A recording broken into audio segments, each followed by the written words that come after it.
Hey everyone, Sarah here again to talk about our chapter on going out on our own. And the reason why it's a stress point is obvious. It is scary when we move out from underneath the umbrella of our family, whoever who takes care of us, whoever raised us, and we move out on our own. In this economy, it is difficult. Money is tight, and I've seen a lot of my 20 something friends finish up college, finish up high school, and stay home because they don't have the money to move out on their own.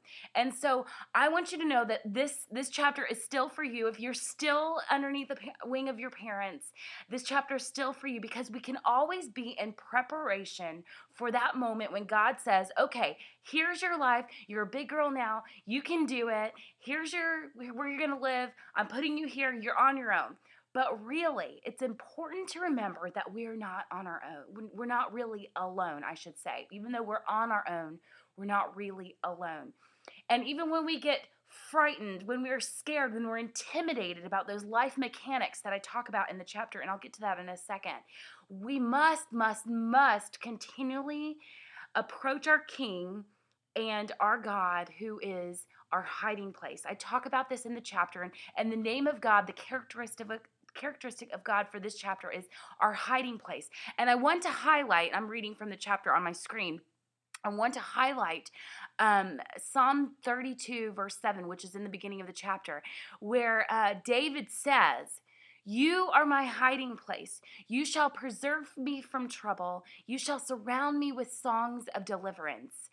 And I also want to read out loud where I quoted Jesus calling. This is one of my favorite devotions, something that I sit down with every day, and it's in the appendix listed what devotion I'm talking about. But before I sat down to write this chapter of this devotion came to my attention. These words. It says, "In closeness to me," this is God talking to us, Jesus talking to us. "In closeness to me, you are safe. In the intimacy of my presence, you are energized. No matter where you are in the world, no matter if we're on our own, away from our family, away from our safe place, you know that you belong when you sense my nearness. I designed you for close communication with your Creator."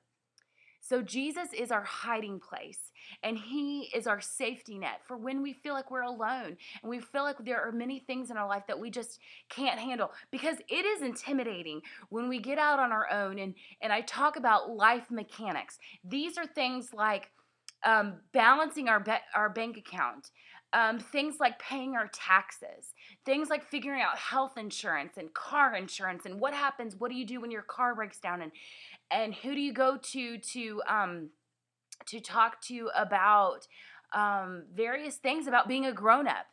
And first of all, I want to say that even though you're not in your parents' home, I want you to know that I'm sure your parents still care for you and love you. And although they want you to be Miss Independent, as we talk about in the book, they're still here to help you, I'm sure. And so never be afraid to ask for help with these life mechanics, because if we don't ask for help, sometimes we get them wrong. And things like maybe paying our taxes or dealing with health insurance, those are very important things to get right. And we can always ask for help to get them right.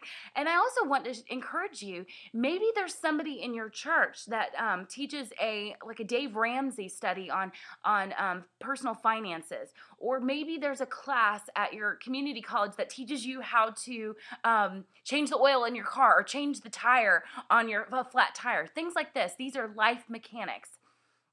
So if you're like anything like me, these mechanics can get intimidating. And I talk about in the book, there was a time where I had to go to urgent care over the weekend, and I was stuck with a pretty big bill. And I don't know what happened or why I didn't handle this bill, but it got unpaid. And a bill collector came after me, and it was kind of scary because I was afraid that also my credit would be ruined because this one $50 bill. And I don't know why, I think I got so intimidated by the whole process and this bill collector that I did nothing about it. I kind of just stalled out. And so I'm wondering, what are things that are stalling you out in your grown-up world now that you're out on your own? And just as we did in the money chapter, where we made a list of ways that we kind of indulge ourselves and spend our money, I'd like you to make a list of things that might be freaking you out, those nuts and bolts, life mechanics things that are freaking you out. Make a list. Sit down and just write out every line. What is it that you have questions about? What things about paying your taxes that you don't understand? What line items in your bank account that, or what items of your budget are you kind of unsure on how to fix your budget the right way so that you end up in the positive instead of the negative at the end of the month? Anything and everything that freaks you out about being out on your own. Then take a look at that list and get real about it. And know first that God has you covered. Take it to Him in prayer and ask Him to guide you and direct you to find these answers, because there are answers, there are resources, there are people who are willing to help you. But if you don't reach out for help, if you are too independent, we talk about being misindependent, but if we are too independent, and we just rely on ourselves, we fall short, and things happen, kind of like with my bill collectors coming after me for the bill that I fell short on and didn't pay. So please know that when you are afraid, when you're stressed out about being on your own, when you're stressed out about leaving home for the first time, God is your hiding place. He has got you covered. Continuously come to the throne of your King with all of your fears, just as in every stress point in your life. And know that this moving out on your own is just part of life. We all have to do it at some point or another. But know that you're not alone, and know that this is a community here on my blog that we can share concerns with each other and our fears and our stresses about moving out on our own. So within the pages of this post, within the comments of this post, go ahead and let's create a conversation about getting out on your own. What do you love most about being out on your own? Let's take some positives. And what freaks you out the most? And let's compare notes between other 20-somethings, yourself and other 20-somethings, and see if we can encourage each other. I hope you have a great day wherever you are, and we'll see you soon. Bye.